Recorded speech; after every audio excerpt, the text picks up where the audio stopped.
More, right? There are a lot of things that we want to change in this world, and for brands to be able to respect that, understand that, and then integrate it truly with what they're doing. You know, increasing the amount of diversity that you have in your workforce. Even if your workforce isn't about workforce diversity, you can still be doing that. You can still be making a real difference. You see a lot of greenwashing happening, right? And it's very unsettling for consumers as they're trying to make the right choices for the planet, for their families, to have companies basically tell them something is environmentally friendly when it's not, or that it's ethically sourced when it's not. Brand managers need to be extremely transparent in terms of, you know, what is their brand, what is their company, doesn't meet all these various requirements that consumers are asking, and say, look, like, these are things that people are saying are really important to them, right? Like, we're hearing the voice of the customer, and this is what matters. Future Ready CMO needs to be agile. That's the number one thing. They need to be able to address the macroeconomic climates. They need to be able to deal with the internal components. They need to be able to build great products and provide, to be the customer insight champion. They need to ultimately have responsible revenue approaches, and they need to make sure that is accretive to the brand. And if you can do all those things, holy crap, that's really hard. I don't know many people that have got all those skills, and that's what's asked of the CMO. A Future Ready CMO knows that they won't be good at everything. They'll have to be a generalist, and their job is to think horizontally when no one else is thinking horizontally through the company. You have to be open to the fact that consumers have fundamentally changed, and be open to pivoting and navigating and not doing things the same way that you've always done it, because any CMO is going to do things the same way you've always done it.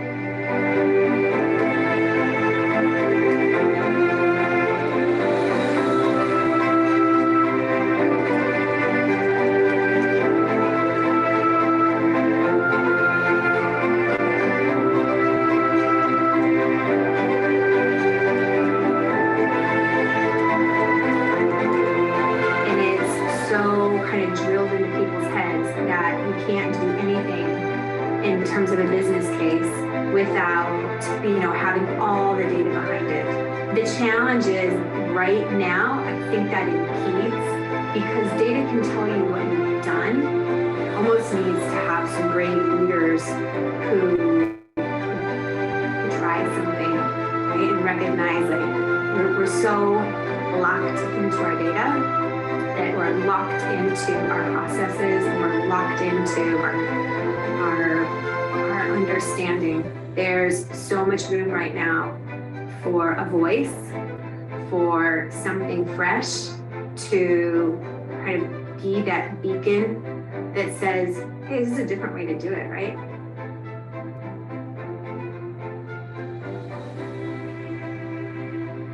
I think that people need to be more introspective, right? They need to be attuned, as you said. They need to be attuned to their workforce, to their customers, to these changing shifts and what people are doing and what people need, and less about other corporations or data or ROI and things like that. It's like you really need to have a much more sort of like emotional and intellectual relationship with who you're marketing to, right? And that is what matters, because when there's so much chaos going on in the world and so much change, we're really going to be looking to each other in this shifting demographic, right, of consumers and audience, right, to see value and see the road down the future, right? So I think that that's going to be the calling for CMOs to really have that crystal ball, to be able to see into that, or be very highly connected, with how people are feeling and what people want. I was really focused on elevating the role that we could have as a company in putting purpose out into the world. Whether that was during the pandemic, really reorienting our marketing spend toward helping people who were really suffering. And so the tools that we've used over generations, 20 years now, are disappearing. So what does that mean? That means we can't go from one-to-one. We have to go back to context aware. And so what's the best tool for context aware marketing? It's your brand, right? And so when I think about that, what are we going to do with that? It means we're going to improve our content and quality of content. We're going to invest more in the audiences that we're acquiring. We're going to, understand those audiences more deeply, and we're going to connect them into something that has purpose. And so purpose-driven brands are a consequence of all of this stuff that people don't understand is happening around them. And so we're going to choose brands on the notion of, does it reflect me? Do I believe it? Is it a great product? So your customers are thinking through the lens of the brand. So I have a lot of hope.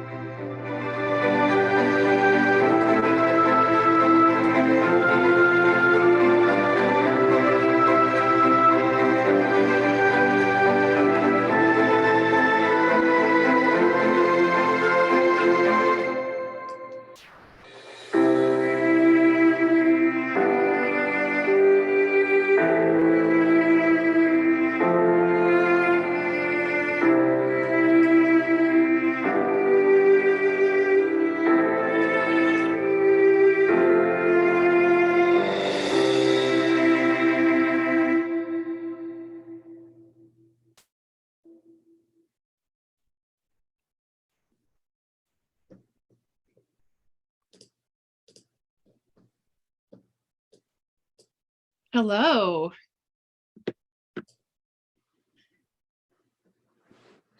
Hi. Thank you everyone for joining us. This is the first ever gathering of the Future Ready CMO community.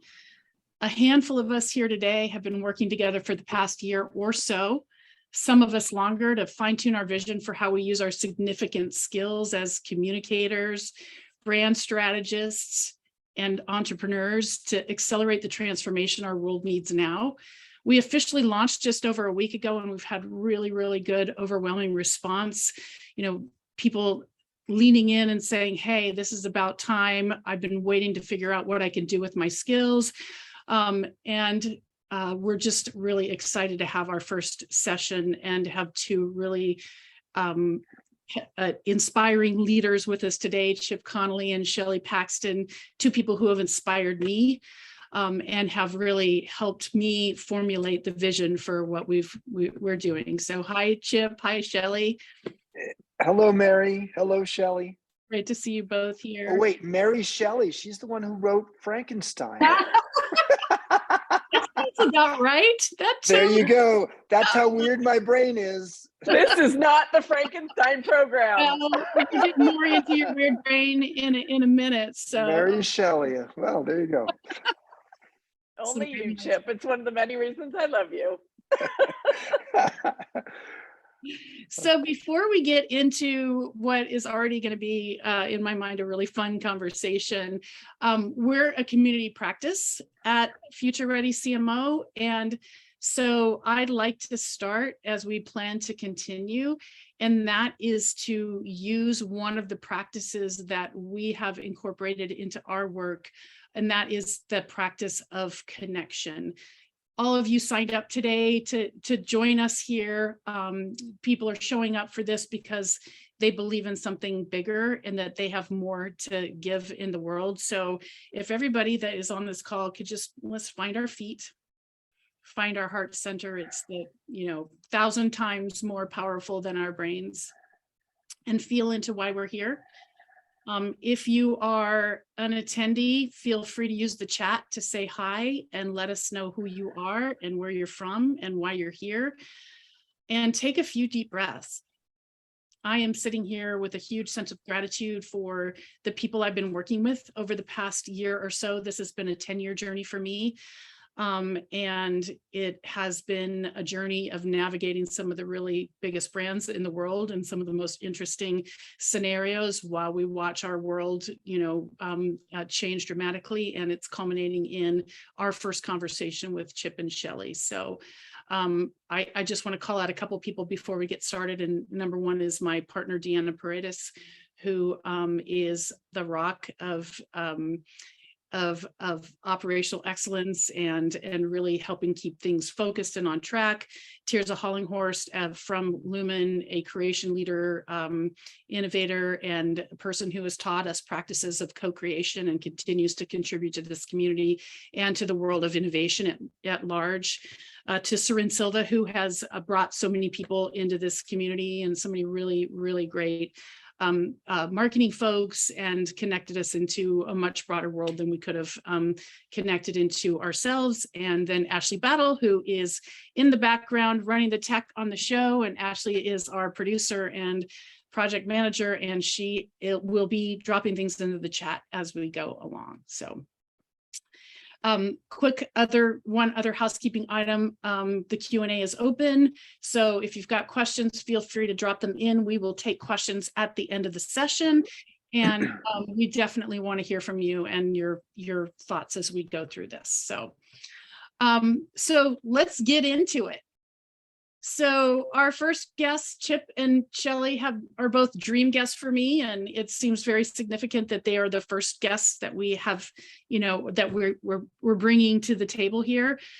Chip, I've followed your work for so many years now, starting with your work with Joie de Vivre hotels, hotels that really set the stage for all of the boutique hotels that are blossoming now, and the innovation there has always been phenomenal. And as a 32-year, San Francisco native, I have spent many nights in some of those really great places.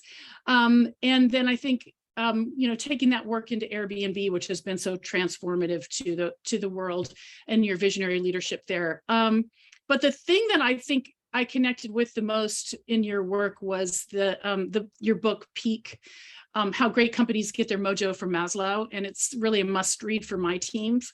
And speaking of how Chip's mind works, one of the quotes in the book about one of your defining moments was a conversation you were actually having with Timothy Leary, I think, at the Phoenix pool. Without extracurricular substance. Yeah, no. It's just a casual conversation with Timothy Leary, and he whispered to you, I might get shot if some of my friends heard me say this, but business people probably have the greatest potential to transform the world for the better. Yep. And he said that. And of course, for those of you who don't know Timothy Leary, he was one of the famous hippies who said, tune in, drop out, whatever, something like that. And another piece. But he was one of those people who could see that the future of the world was going to be influenced by business. So the more we could be conscious in how we operate, the better it would be for the world. And that brought you to, all of your journey brought you to Modern Elder Academy, which is today really such an innovative and such a timely bit of body of work. And can you say just a little bit more about that? Because we're going to sure. And Shelley and I hung out there. We've hung out there a few times.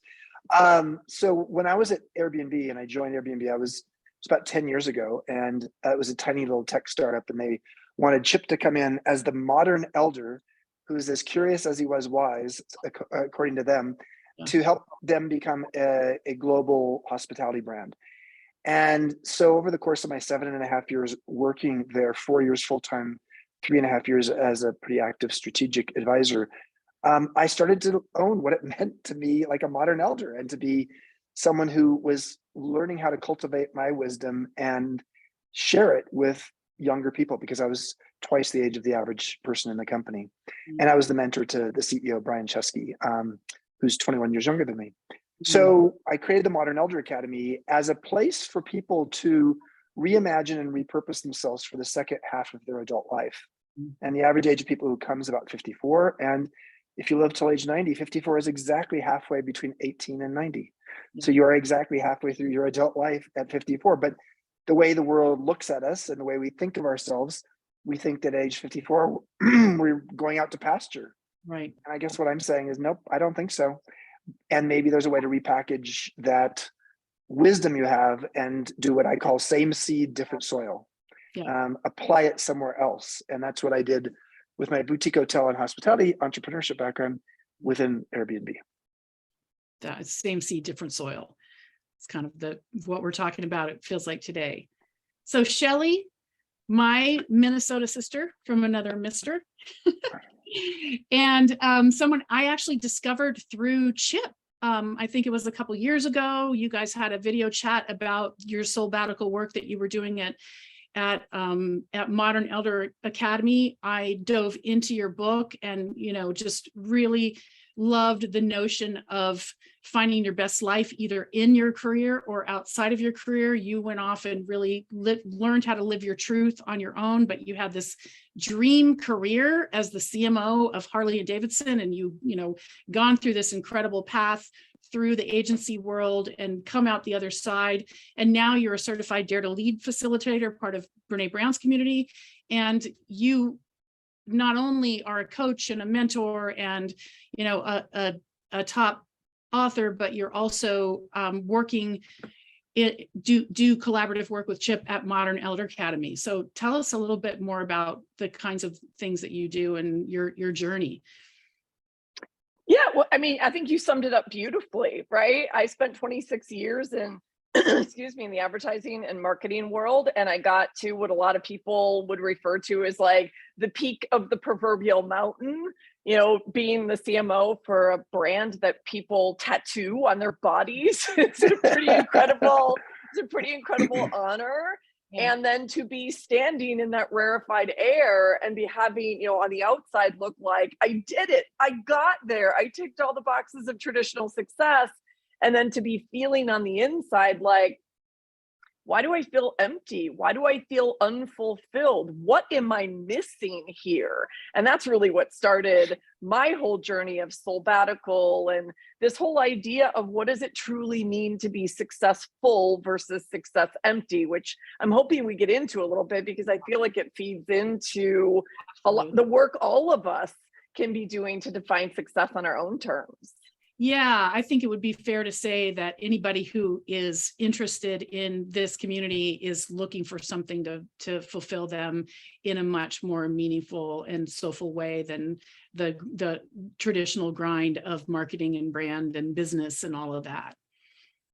So well, Chip, can I just say, Chip says this all the time, reiterates to me. And I don't know if it was Father Richard Rohr or who said this first, but it's like ego drives the first half of our lives and soul drives the second half. And I am living proof. I know Chip is also living proof of that, right? That we have discovered, like, to me, ego will leave you success empty. Soul is how we get to successful. It is our truth. It is our GPS. It is our purpose. And it's really what fuels us to be able to serve others. And to me, that's been the most powerful awakening. And I think it's a big part of what we'll be doing in this community. Well, what we definitely do at MEA and what I do in my work as well. I think that's such a brilliant way to put it. I also am curious because a lot of the people that have reached out to us, there are a lot of people that are middle-aged, but there's a lot of people that are either new in their marketing careers or newer in their careers that are already looking for meaning and purpose and maybe haven't passed the ego stage. I don't know, but are actually here because Carrie Martin is saying exactly, my seed needs new soil. You don't have to be middle-aged for your seed to need new soil right now, right? Yeah, let me take that, and then I know that Shelley will have some thoughts on this too. The thing that you have to, from my perspective, that you need to get clear on is what is the seed, and that is why cultivating and harvesting wisdom is one of the qualities that, around midlife especially, but at any point in your life, it's really valuable to do that. I'm going to talk about something that I did starting at age 28. To cultivate my wisdom. I had no idea really I'd be doing what I'm doing today at almost age 62. But at age 28, I knew that I was 2 years into being the CEO of a small boutique hotel company, and I didn't know what the hell I was doing. and then San Francisco had an earthquake, and my one hotel was empty. And I was like, oh my God, no one's coming to San Francisco anymore. So what I did is I took an old diary of mine, pulled it off the shelf, and I hadn't used it. And on the front of it, I wrote my wisdom book. And from that week on, every weekend, I would spend 20 to 30 minutes just making a bunch of little bullet points, notes of what I had learned that week. So it was not a diary. It was not an emotional journal. It was really more an observation or an insight of what were the key things I'd learned that week. And I did that for over 25 years. And I still do it, but I don't do it every week anymore. But for 25 years, every single weekend, I would try to make sense. I would try to metabolize my experience. Because I believe wisdom is metabolized experience, which leads to distilled compassion. And I did that. And what it helped me to know is what was my seed. And I got to learn over time that, yes, there's a variety of skills that I've built over time that are unique and you wouldn't normally see on a LinkedIn profile. And getting clear on what it is that is your seed then allows you to then say, okay, how can I take that somewhere else? So for me, having been a bricks and mortar hotel person, boutique hotel person, to go into the lion's den of millennials, the Airbnb world, where I was the modern elder, and it was a tech company, and I did not at all understand the lingo the first few months I was there. And if I had been living in fear, I would have run for the hills. But I did know I had some seeds that I could plant there of my wisdom. And I was also trying to be as curious as I was wise, learning the tech world while also planting the seeds of emotional intelligence and strategic thinking, marketing and brand perspective on how does Airbnb move from being this budget millennial thing that their parents, millennials' parents would never do, to becoming a global mainstream hospitality brand. So long story short, that was long-winded. I just want to say that learning what it is that you have as your unique seed in the world, and then knowing that that could be applicable in other kinds of companies that may be very, very different than where you've historically been, builds some confidence, which is an important thing for us to have in midlife in the career world. Yeah. And Shelley, you did it kind of from a different lens, right? I mean, there's similar journeys in that you found your seed, and you even say, I think in the introduction to your book, you don't have to leave your job to find your soul, but that was your approach. But the point was just to find your soul.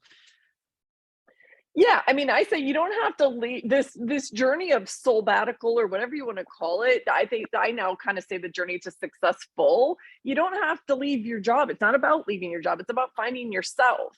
And I think that's at the core of everything that Chip just spoke about. It's at the core of what we believe, which is slowing down, checking in, listening deeply, cultivating that relationship with self so we understand what is our seed, what is our genius, right? And then starting to plant that. I even think when I know for me personally, as I got more connected with my truth or my soul, it also led me to my purpose, to my passion. And I think that's another piece of it is, how can we align kind of like our seed with our seed is our passion, and how can we align that with the work that we're doing in the world to have the impact that we want to have?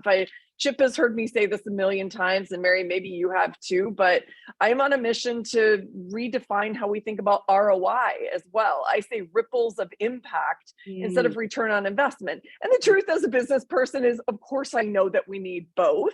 I think one builds on the other, but I love this beautiful idea of how do we have ripples of impact in the world? And I didn't create that phrase, but I believe in it deeply that, that's how I think about the work that I'm doing in the world. And that's how I would, I wish I was thinking about my marketing work that way. And that's, I think, a beautiful idea that we can bring to Future Ready CMOs to say, what are the ripples of impact you want to create in your organization, in your team? First yourself, then your team, then your organization, and then the world, which feels so powerful to me. Absolutely. Yeah, I love that. So let's take a quick poll because we're going to start to kind of see who's in the audience. So how many people here today are marketing leaders? Just yes or no. It's a simple one.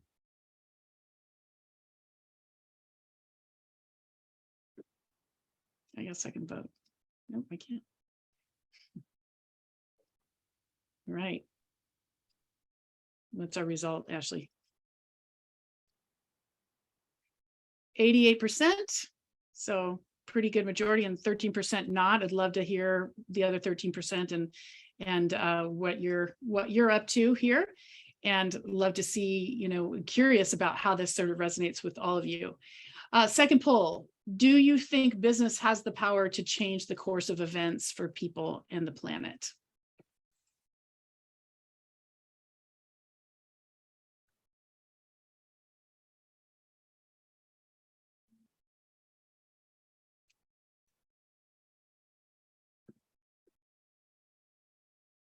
And survey says 60% absolutely, 33% somewhat, and no one said none at all. So that's really, really interesting.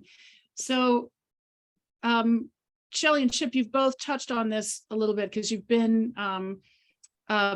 very successful in, I would say, sort of traditional careers. I mean, they're traditional careers, but you both took non-traditional paths yet, or maybe because I think you both have a bit of a rebel streak. I consider you both highly creative, highly, unique individuals. Would you call yourselves rebels?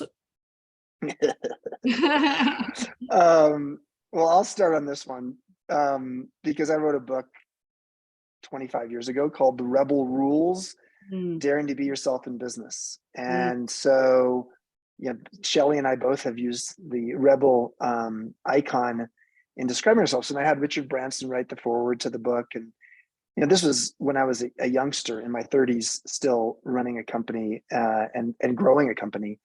We don't call them rebels as much today as we sort of call them just people like this as disruptors. I don't really care what I'm called. I didn't do it to be a rebel. I didn't do it to be a disruptor. What I really appreciate now, I spent most of my career with mission-led businesses, but as any good marketing-minded person does, you focus on the consumer need and you try to fill it. And especially the latent need that most people don't know exists, that's where it gets really interesting. I've loved that with both Joie de Vivre and Airbnb. But today, as the rebel disruptor, I tend to focus on, because I'm a social entrepreneur, not the consumer need, but the societal need. How do you fill that? And that's when it gets really interesting. And I think you can do that in a traditional business as well. At Airbnb, when I joined, we did an exercise. So people you get your notepad out now. This is the exercise we do, and we actually do it at MEA as well. It was, what business are you in? And the way the exercise works is Brian Chesky and I sat in front of each other at less than a month after I joined with our top 12 people. And I asked Brian the question, Brian, what business are we in? And Brian said, well, we're in the home sharing business. And I said, thank you, Brian. What business are we in? And then he said, well, we're in the, turning strangers into friends business. And I said, thank you, Brian. What business are we in? And so I'd ask the question 5 times repeatedly. He had to answer the question in a different way each time. Then he would ask me. And by the end of that time, and when we did this exercise with all of our senior leaders, we came to the conclusion that we were in the belong anywhere business. And when we had that revelation, that epiphany, it shifted everything about the company, about how we were operating. We're no longer in the home sharing business. We were in the belong anywhere business. And there's a lot of things I could say to that, but that was rebellious thinking. And I think it's that kind of understanding of what's the essence of your differentiator that is so important for marketers. Let's listen to the other rebel. Shelley, you're up.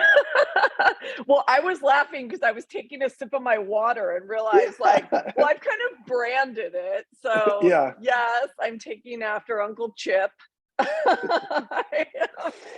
He's taught me well. But no, I mean, honestly, I guess I don't care either. I've been called a rebel. I've been called a disruptor. I've definitely branded rebel. I think people think about me that way because it's in the subtitle of my book.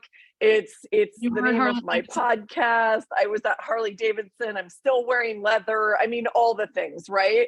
But here's my take. I love everything that Chip just said, and that's still one of my favorite exercises that we do at MEA.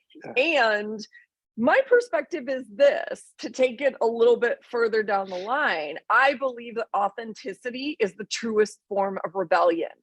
We live in a society as people, as leaders, as businesses, where everybody's like trying to put us in a box. Mm-hmm. And even if you haven't identified as a rebel since you were born, like maybe I do, maybe Chip does, I really truly believe if you are being true to yourself and that seed that we talked about earlier, you are defying what, society and, our parents and a lot of people want to like put us in. Like, these are the expectations, go over here. And so I think there's this beautiful thing in all of us as leaders being more authentically true to who we are and what we want. And I call that rebelling for.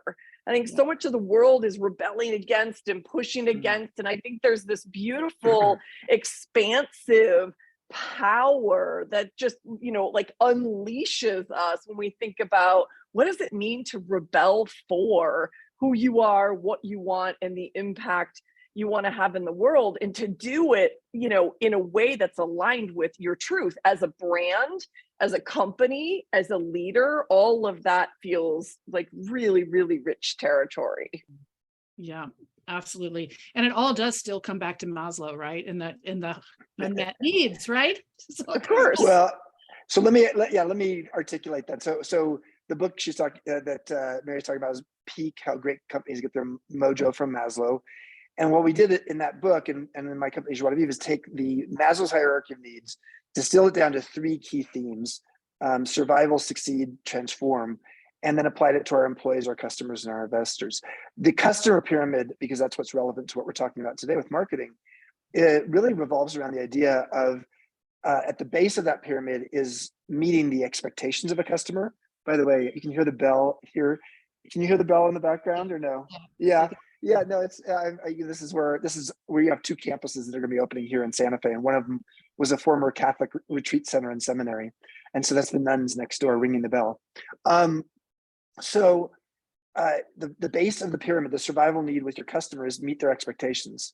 The succeed need is meet their desires, and where it gets sexy and magical, and Harley-Davidson was a great brand for this, and Airbnb is a great brand at this as well, is meeting the unrecognized need of the customer. Great marketers and great companies move up to that transformational level where they're meeting the unrecognized needs of a customer. And it's almost like they knew the customer better than the customer knew themselves.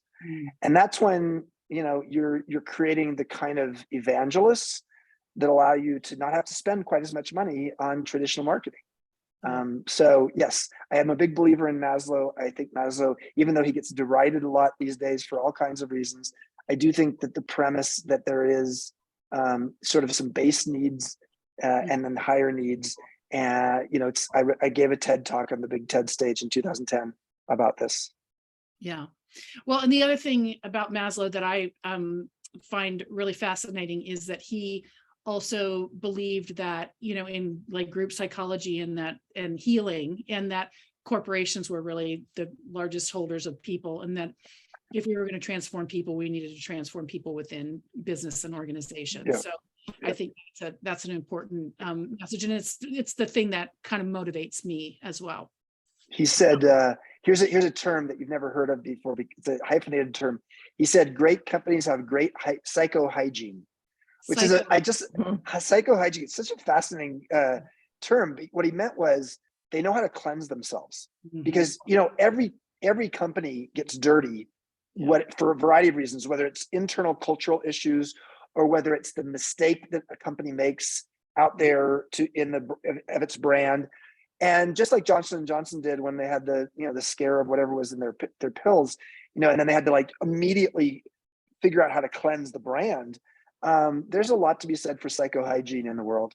And what Maslow really meant was you understand what's going on enough to know you've got to clean it up. And whether that's how you're behaving, or whether how it's the culture of the company, or whether how it's the company's showing itself to the world, I think it's actually not a bad piece of language for marketers. Yeah, psychohygiene, that's amazing. And that tees us up very, very well for moving into the role of marketing and all of this. So quick poll, do you believe marketing has a role to play? Yes or no? And a role to play in transformation psychohygiene, building cultures that will drive companies to goodness as well as greatness. Yes, 100%. Awesome. That's why you're here. So Chip and Shelley, you both are great marketers in my mind. How have you seen marketing play a role in business and in making business more accountable and making business really transformative? I mean, we've talked about Airbnb, we've talked a little bit about Harley-Davidson. Are there other examples that you would cite, and what would that look like? I'll let Shelley go first. Yeah, actually, Mary, before I answer that aspect of the question, I guess in reflecting on this question, I was thinking about my career and in particular my time at Harley, and this might feel like heresy to say, but I got really frustrated because I think the only way marketing can be the change that we're talking about is if marketing is sitting at the top table. And I was in a place where marketing was not sitting at the top table. Somebody supposedly representing marketing was sitting at the top table. And so when I think really about marketing and from going back to like the early textbook days of like the 4 Ps of marketing, and maybe now it's 5 Ps of marketing. If the marketing leaders don't sit at that top table, aren't in the boardroom, and don't have responsibility or a very strong voice in all of those Ps, I don't know how we can be the change. And I struggled with that. I was like, the brick wall behind me, I was beating my head against it quite a lot. So I'm hoping that is some of the shift that's happening, but I don't know. I've been out of that world for 6 years, but to me, that's fundamental to the change we need to see, especially as we see, like, one of the things I want to applaud is the growing number of B Corps, right? So now we're starting to align these brands with purpose. Yeah. And to me, that requires that the marketer is right there at the table, because that requires real alignment. Yeah, people are first. Well, and that's one of our core principles at Future Ready CMO. It's like the top one is choose the companies that have integrity and that you can work with to accelerate it, right? I mean, you can go into a company that is not going to give you a seat at the table and it's not high integrity, and you're going to struggle, right? And so if we really want to accelerate, it's choices that we make with where we're going to work. Yeah, and one of those P's is Patagonia. Yeah, absolutely. A company that has been historically exceptional at their marketing. They don't spend a lot on marketing, but they spend a lot of time and intention around their brand and around what their impact is. And of course, Yvonne did quite the ultimate role modeling in what his, making sure that his only shareholder for the company moving forward is the planet. Another P. So I would just say that, great marketers and great marketing brands are like Sherpas. They are able to go up the mountain and help guide others up there. And they know the view from up there. In essence, they can see the future. Yeah. So it is not going to be the operations team necessarily, or the accounting team, or the HR team, or even the CEO. In the case of Patagonia, it is the CEO. But in the case of most companies, it is not the CEO. It is the marketing team that needs to be the Sherpa that can properly prepare people to go up to the higher altitudes that can be sometimes scary, to be able to see the future. And also, what I would just say to all of you who are marketers, which is almost all of you, being the Sherpa doesn't mean that you're going to get lightheaded and you're going to pass out on the way up there necessarily. You have to have comfort being in a space with other marketers talking about the future. Because if you have a support group and a comfort level with that group, and you're learning from each other, and you can bring to the table to your CEO or your senior leadership team a lot of best practices and case studies from other companies that actually can see the future and are acting upon it. Guess what? I mean, that's what I did with Airbnb. It was not just I could see the future and Airbnb seeing the future. I didn't believe in their product when I first joined. Like, who the hell is going to want to stay in someone else's house? Of course I want to stay in a hotel, but I didn't understand I didn't really understand the two predominant reasons why people actually stayed in Airbnb. Number one is they wanted to live like a local and hopefully get to know locals. And number two is value conscious. They wanted to actually, back in the old days, say, I want more space for less money, which is often what Airbnb could offer. And that was particularly good for people staying an extended stay. So long story short is I sort of fell into the line and said, I like these young people who can see the future. I understand how to take this idea and make it mainstream, so that it's not just a niche of budget-minded millennials who were the core customer, and also the core host. I mean, our hosts at Airbnb were 6.5 years older than our guests. So because I was an older person in the company, I was interested that there's these 24-year-olds, engineers and designers building products for 52-year-olds who are, our hosts who had extra space and, a backyard cottage. And often those 24-year-olds didn't understand how a 52-year-old worked. And so sometimes you have to have that level of age diversity in a company to be able to understand the customer that much better. Yeah. And those insights around how the population is changing. And that's where we're really on the cusp of another revolution of the development of the business world. Shelley, did you have anything else to add to that? I know your mind is probably spinning. So let's do a quick poll now, because I think we've teed up this notion that, I love the idea of the Sherpa, right? And so for our audience, question here is, do you feel equipped to lead or to be the Sherpa or to help your company sort of navigate what's coming, which is really not clear what's coming, and we have to create it together.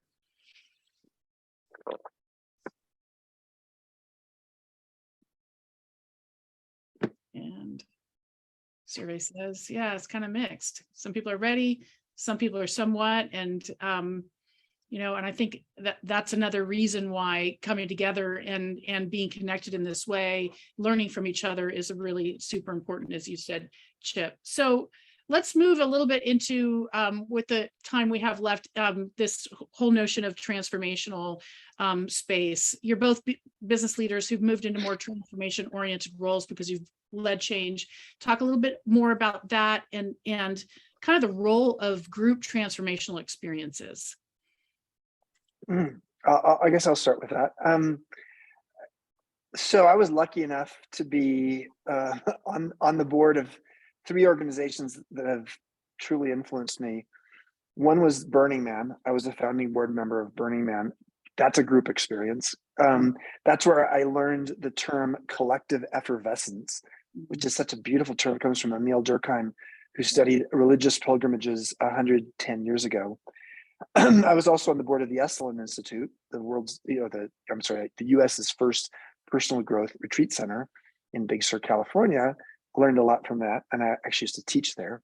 And then I also was on the board of Glide Memorial Church, which is a famous congregation in the Tenderloin that Cecil Williams, still living at age 93, basically created a intergenerational, interracial, inner city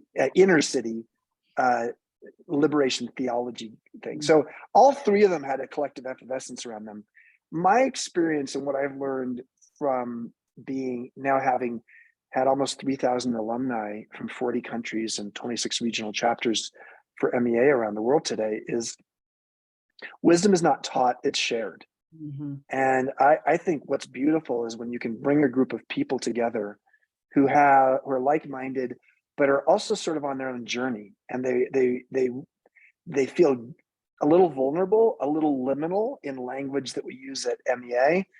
Liminal is to be in between 2 places in transition, and they are open to learning from each other. And so setting that table and creating an environment that has a theme often for the week that can lead to people truly transforming their lives, making significant changes, and feeling really good about them. And I'm, today, almost every day I get an email or text or direct message in some way from somebody who's come to MEA and said, here was before MEA, and now here's after MEA. And I got one today from a woman who's lives in Copenhagen. She was going to leave her husband when she came to MEA 3.5, almost 4 years ago. She was going to leave her husband and split custody with her 2 kids with him. And then after a week at MEA, she was also going to leave her job. She was she was the editor-in-chief of a very well-known magazine in the United States. And she left her job. She did not leave her husband. They moved to Copenhagen, and they, as a family, are just flourishing. And so she wrote me today, and she just said, "Chip, I just want to say thank you."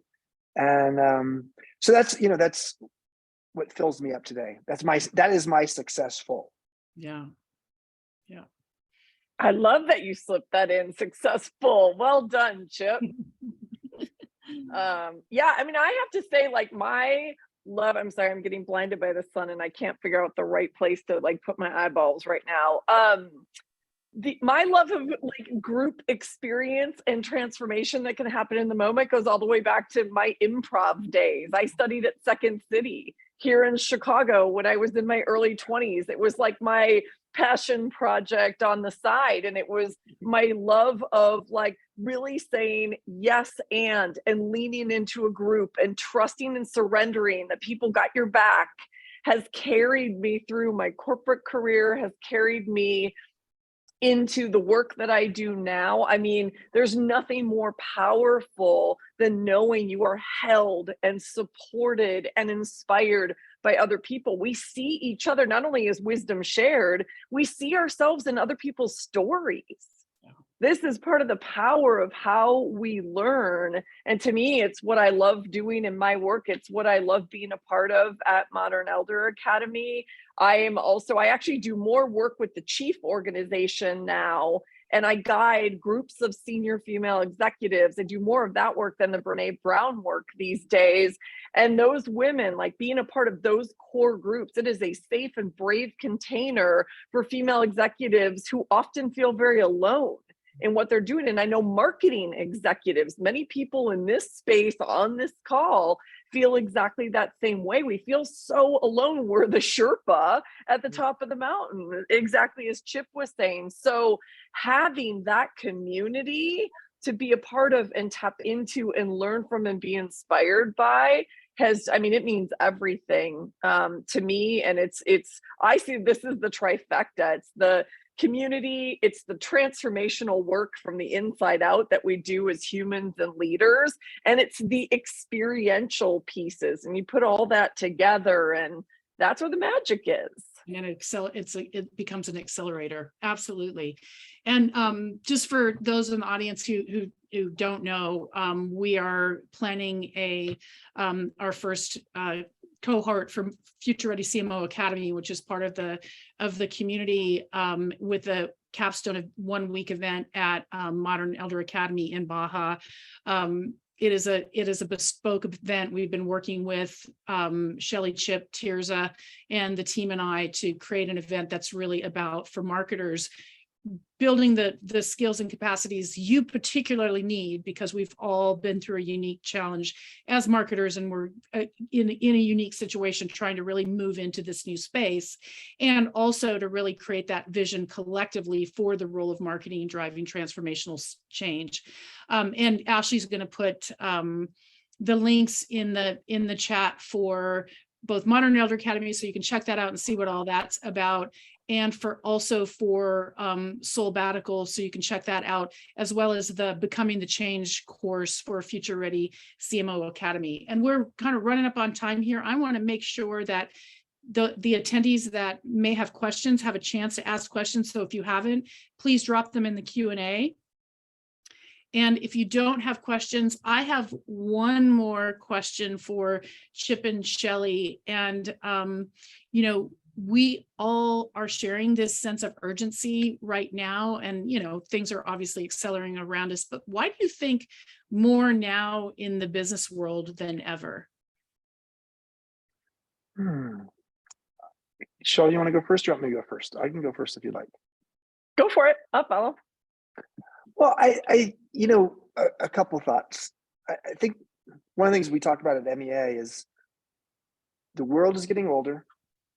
and the data on this is pretty conclusive, the power in digital organization is moving younger, and the world is changing faster.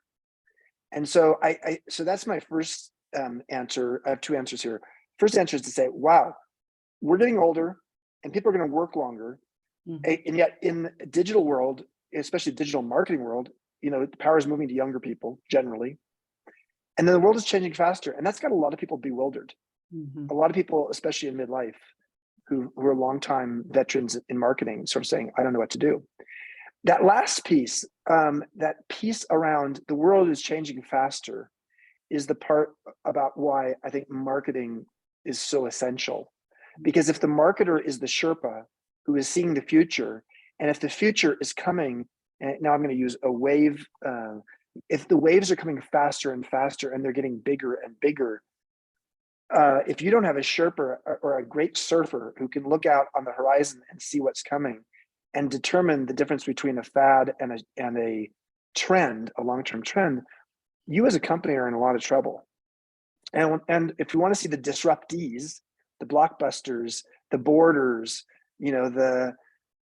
there's so many of them, the hotel industry almost, what you have to do is go say, okay, where was that Sherpa being able to see the future? And if the future is changing faster and faster, then that means the marketers better have a bigger voice. Yeah, well said, as always. And the only thing I would add to that is what I'm feeling as a leader. I mean, I've been calling this the revolution, right? We're on the heels of this pandemic, and we have the opportunity to be the change we want to see. As we're going into this next chapter, so much is shifting. So let's get out ahead of it and decide what we want this to be. And I think there's, in addition to everything Chip said, there's that opportunity for us to really step up and step into this change and be this change. And that gets me excited from a leadership perspective, from a business perspective, and for humanity. Yeah, well said, both of you. Thank you so much for being here today. There's so many kernels of insight that have come through this conversation that we'll be sharing back out with the rest of the community that couldn't be here. So thank you so much for joining us today, both of you, and for being such excellent Sherpas in your own right of the future we're co-creating together. For our next session, speaking of co-creation, Tirza Hollinghorst and I will be leading a session to co-create the Future Ready CMO community. This is your chance not only to design the community aspects with us, but to also learn some pretty powerful tools that you can take back to your team or the communities that you're in to accelerate the process of co-creation. So that's on October 13th at 3 p.m. and just visit futurereadycmo.com for more information on that as well. And with that, again, thank you, Chip and Shelley. I really look forward to being together with you in person and going through these transformational experiences together. Thank you so much. Thank you too. Thank you, Mary. You. Bye. Bye-bye.